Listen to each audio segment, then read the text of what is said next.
Welcome to Zoe Stories. My best friend lost his girlfriend, so he turned me into girl. My name's Ryan and I'm 23 years old. Growing up, I was always the quiet one in the group, content with my simple life, my small circle of friends, and the routine that kept me grounded. I never liked drama, and I rarely put myself out there in any way that could make me stand out. I'm just me, and that was enough for me. But all of that changed the day my best friend, Ethan, dropped a bombshell on me. Ethan and I had been close since we were kids, best friends through thick and thin. We shared everything, from our love of video games to the secrets we never told anyone else. But lately, something had changed. Ethan wasn't himself anymore. He just lost the one person who meant the most to him, Katie, his girlfriend. They had been inseparable, a perfect match, until one day she was just gone, without a word or explanation. Ethan was destroyed. He was falling apart, and I could see it. But when I tried to help, he pushed me away, retreating into a shell of bitterness and hurt. Then one night he surprised me. "Ryan, I need you to help me become a girl," he said. It was the last thing I expected, but I could tell he wasn't joking. He was serious. And just like that, I was faced with an impossible choice: help Ethan, who had been my best friend for years, by stepping into a role I never imagined for myself, or risk losing him for good. The stakes were higher than I ever could have guessed, and I didn't know what would happen if I agreed. I stared at Ethan, my mind racing, trying to process what he had just said. "You want me to become a girl? What does that even mean?" The words barely left my mouth before I regretted them. I knew Ethan was in pain, but this was beyond anything I could have expected. Ethan had always been a strong guy, confident, charismatic, and always the life of the party. But now, he looked so broken, like a shell of the person he used to be. He was sitting on the couch, his face hidden behind his hands, his shoulders hunched as if the weight of the world was crushing him. I could feel the gravity of the situation pressing in on me, suffocating me. "I don't know how else to cope, Ryan," he murmured, his voice raw with emotion. "I thought if I could just make myself into someone new, someone she never expected, maybe I could forget her. Maybe it would hurt less." I wanted to help him, truly. But the idea of becoming a girl? It felt like a line I couldn't cross, no matter how badly I wanted to help my friend. I had always been comfortable in my skin, just the way I was. Why would I suddenly want to wear a dress, put on makeup, change everything about myself? But then, I saw the desperation in his eyes. The pain. The way his hands trembled. He was asking me, not just as a friend, but as someone who had shared every high and low of our lives together. He was asking me to do something that seemed impossible but wasn't impossible. If I said no, I risked losing him entirely. But if I said yes, would I lose myself in the process? The thought terrified me. I had no idea where this would lead, what it would mean for me, and what it might do to the friendship we had built over years. Would I ever be the same again? I swallowed hard, my throat tight, trying to make sense of it all. There was no way I could walk away now. Ethan needed me, even if I didn't fully understand why this was his answer to his pain. But was I ready to face whatever it would take to help him heal? That night, after Ethan had left, I couldn't sleep. I tossed and turned in bed, my mind spinning. Every time I closed my eyes, I saw his face, tired and desperate. It felt like he was staring at me, waiting for an answer. My phone buzzed on the nightstand, and I nearly jumped out of my skin. I grabbed it quickly, my heart hammering in my chest.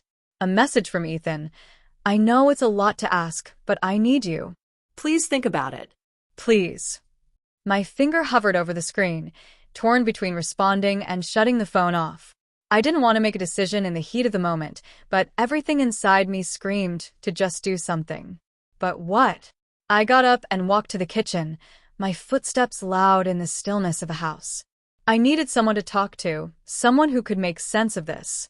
My older sister, Mia, was the first person I thought of. She had always been the practical one, the one I could turn to for advice. I dialed her number, pacing back and forth in the kitchen as it rang.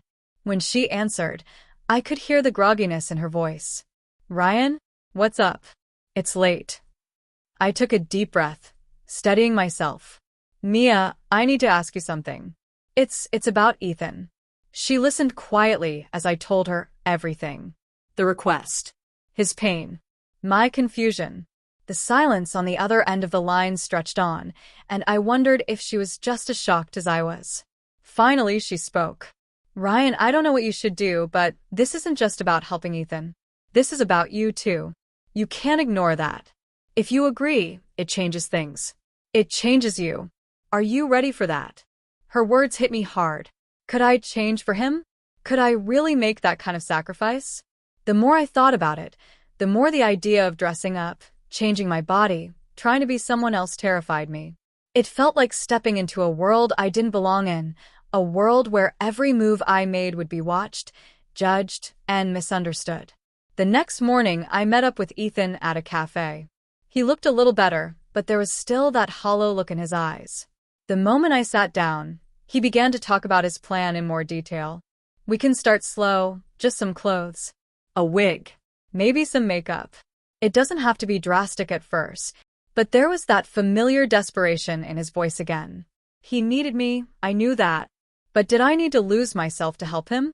Then the waiter came to take our order, and I caught a glimpse of myself in the window. A regular guy in a hoodie, sitting across from his friend. It felt normal. Safe.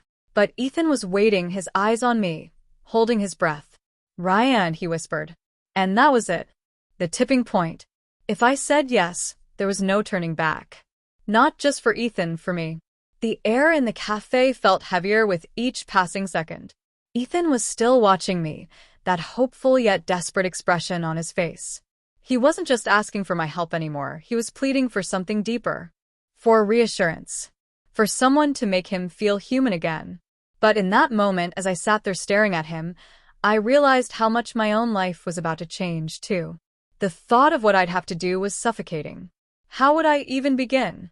My whole life, I had defined myself by being me, the guy who hung out with friends, went to work, and lived a relatively normal, if somewhat uneventful, life. But now, Ethan needed me to step into a completely different role, to try something I had never even imagined. My heart raced just thinking about the possibility of wearing dresses, makeup, walking around as someone else entirely. I felt a deep, gnawing fear. What if I couldn't pull it off? What if I hated myself in the process? What if it changed things forever, between Ethan and me, between my family and me, and even how I saw myself? But then I looked at Ethan, still waiting for me to speak, his hands gripping the table. I saw the vulnerability, the raw pain in his eyes. He wasn't asking for perfection. He was asking for me. And in that moment, I realized that I couldn't let him down. Not now. Not when he was so close to falling apart. I took a deep breath, the weight of the decision pressing down on me. I'll do it, I said, the words feeling foreign, but they were out there. I'll help you. And as the words left my mouth, I knew that nothing would ever be the same again. The first thing I noticed was the coolness of the air against my bare skin as Ethan handed me the dress. It was a soft, pale pink, a color I'd never imagined I'd wear, let alone look good in. But there it was, folded neatly in his hands, like a challenge waiting to be accepted. You're going to look amazing, Ethan said, his voice a mix of excitement and nervousness, but it didn't reassure me. I could feel my palms growing sweaty, my stomach tightening into a knot. This wasn't just about putting on a dress, it was about crossing a line I had never even considered before. Who was I, really, if I was willing to go this far? Taking a deep breath, I headed into the bathroom, the dress clutched tightly in my hands. The sound of my heart pounding in my chest seemed to drown out everything else. When I closed the door behind me, I looked at myself in the mirror. The guy staring back at me was someone I'd known all my life, someone who had always been comfortable in his own skin. But now I was about to become someone else. I pulled the dress over my head, the fabric hugging my body in ways I wasn't used to. It was soft, almost weightless, but somehow heavy with expectation. I had to force myself to breathe as I smoothed it down. The dress fit perfectly, hugging my torso and flowing down to my knees, an elegant but slightly uncomfortable reminder of just how unfamiliar this territory was. But I hadn't even gotten to the hardest part yet. Next came the makeup. Ethan was there, sitting patiently on the edge of the bathtub, his eyes filled with something I couldn't quite place. He was trying so hard to be supportive, but I could tell he was just as unsure as I was. Still, he guided me through each step, foundation, blush, mascara, until I was looking at someone who, for all intents and purposes, was almost a stranger. My reflection was soft, feminine, and undeniably not the person I was used to seeing. When I looked at myself, I felt an odd mix of fascination and unease. My features, once sharp and angular, were now softened by the makeup, and the dress clung to my body in a way that felt different. Not bad, but definitely unfamiliar. I reached up to touch my face, half expecting the makeup to feel like a mask, but instead, it felt surprisingly natural, like the reflection I saw was slowly becoming me. But it wasn't just the physical changes that were affecting me. Inside, I felt like I was slowly being pulled into a new version of myself, one I didn't know how to navigate. Part of me wanted to laugh it off, to rip the dress off and laugh at how ridiculous it all was. But another part of me, the part that had been pushed to the edge of uncertainty for so long, was intrigued. The sensation of softness against my skin, the way I moved differently in the dress, even the unfamiliar sway of my hips. Each moment of this transformation felt like an unraveling, a breaking down of everything I'd known about myself. And then there was Ethan, watching me in the mirror, his gaze gentle but filled with something else, something I couldn't quite put my finger on. As I looked at him, I realized that this wasn't just about me anymore. It was about the bond we shared, the trust that was being built, and the complicated web we were weaving together. There was no turning back now. As I stood in front of the mirror, I couldn't shake the sense of disorientation that had settled over me. The dress clung to my body, the makeup perfectly applied, and my hair, longer and smoother than I was used to, swayed gently with every movement. But I didn't recognize myself. Not fully. I was staring at a version of me that felt like a dream, like something that couldn't possibly exist outside of the reflection in front of me. Ethan's voice broke through the silence, his words cutting through the fog of confusion. "You look incredible. I mean it." I didn't answer right away. His compliment hung in the air, heavy with both admiration and something else, something unspoken. I looked back at him, trying to search for meaning in his gaze. But all I saw was someone who was just as unsure as I was. "You really think so?" I asked, my voice shaky, barely a whisper. Ethan nodded, but there was something in his eyes that made me question his certainty. Was he saying that because he thought it would make me feel better? Or did he genuinely see me like this, like her? The silence between us thickened. A part of me wanted to push him away, to reject the whole idea and retreat into what was familiar. But I couldn't. This transformation wasn't just about the dress or the makeup. It was about me facing a part of myself I'd spent years avoiding. The doorbell rang, shattering the tension in the room. My heart skipped a beat. My mind raced. Who could that be? Before I had time to react, Ethan moved toward the door, but not before giving me one last look, almost like he was giving me permission to be whoever I was going to be. When he opened the door, there stood Luke. His eyes widened when he saw me, his expression frozen, unreadable. For a second, I thought I might melt into the floor. But then he spoke, his voice cracking with a mix of surprise and something else. "Wait, is that you?" It hit me like a ton of bricks, the reality of the situation. I was no longer the person I used to be. This wasn't some temporary game. This wasn't just a dare or a joke. It was happening. And what scared me most wasn't the transformation itself. It was the way it made me question everything about myself, my friendships, and my place in the world. The tension in the room was suffocating. Luke's gaze flicked between Ethan and me, his thoughts unreadable. It felt like the world had tilted on its axis, and now I was caught in the whirlwind of it all. As the days passed, I couldn't deny how much had changed, not just on the outside, but within me. The girl I had become was no longer a stranger in the mirror, but someone I had learned to understand and accept. Every step I took in those heels, every glance in the mirror, it felt less like a transformation and more like a revelation of who I had always been, hidden beneath the surface. Ethan's encouragement had been unwavering, and I had found solace in his support. But it wasn't just his approval that mattered anymore. It was my own. I had spent so much of my life questioning who I was, battling with expectations, both my own and others. This journey had forced me to face those fears head-on, to shed the weight of doubt that had held me back. The night with Luke had been a pivotal moment.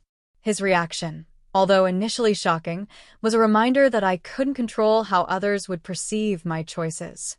What mattered was how I chose to move forward, how I chose to embrace this part of myself and make peace with it. As I sat on the edge of my bed, reflecting on everything that had unfolded, I realized I was no longer the person I had been at the beginning of this journey. I was someone different, someone more whole. There was still so much I had yet to understand, so much more to explore. But for the first time, I felt free to explore those possibilities, to live authentically, without fear or regret. The path ahead wasn't clear, and I didn't have all the answers. But one thing was certain: I wasn't going back. I was moving forward, ready to see where this new journey would take me. Thank you for joining us on another captivating journey through Zoe's stories. Remember to hit that subscribe button and turn on notifications so you never miss a tale. Until next time, keep exploring, keep imagining, and keep believing in the magic of storytelling. See you in the next chapter.